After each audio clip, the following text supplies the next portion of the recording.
তো সিলারটা পানির সাথে অলমোস্ট মিলানো হয়ে গেছে। দেখা যাক এবার সিলারটা দেয়ালে দিতে হবে। আমি আগেই বলেছি যেহেতু আমি আর কি প্রফেশনাল না, তাই একটু উল্টোপাল্টা হইতে পারে। যেহেতু আমি ব্যাকগ্রাউন্ডের জন্য একটা সাইডই করবো, তাই আমি পুরো রুমটা আর কি রং করতেছি না। জাস্ট আমার যতটুকু প্রয়োজন ততটুকুই করতেছি, কারণ আমার পক্ষে পুরো রুমের রং করাটা পসিবল না। আর এই যে রং করতেছি বা যা করতেছি সবকিছুতে আমার সহযোগিতা করতেছে আমার ওয়াইফ। আমাকে এই প্রপারলি কাজটা ভিডিও করার কাজে সহযোগিতা করতেছে আমার ওয়াইফ।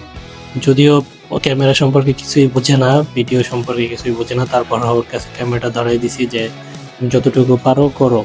যদিও আমার ওয়াইফ অনেক অসুস্থ, তারপরও জোর করে ওর কাছে ক্যামেরাটা ধরাই দিছি যে যেহেতু সব নিয়ে আসছি তুমি সহযোগিতা করো আমাকে। কারণ এই অলসতা করতে করতে আমার 2 বছরের পিছনে শেষ হয়ে গেছে। আর সময় নষ্ট করতে চাইতেছি না।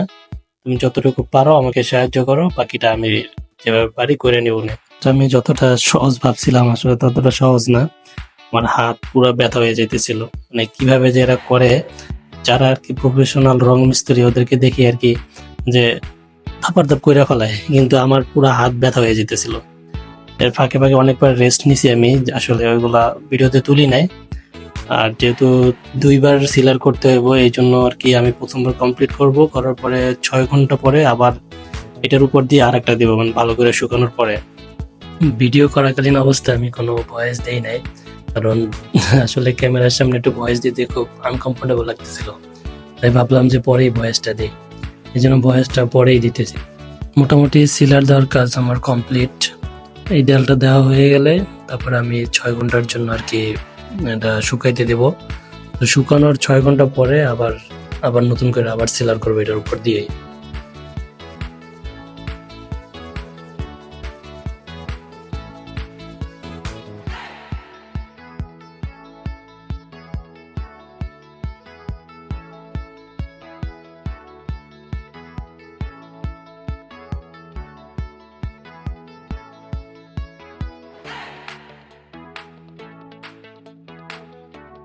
তো সিলারের প্রথম ধাপটা শেষ করলাম।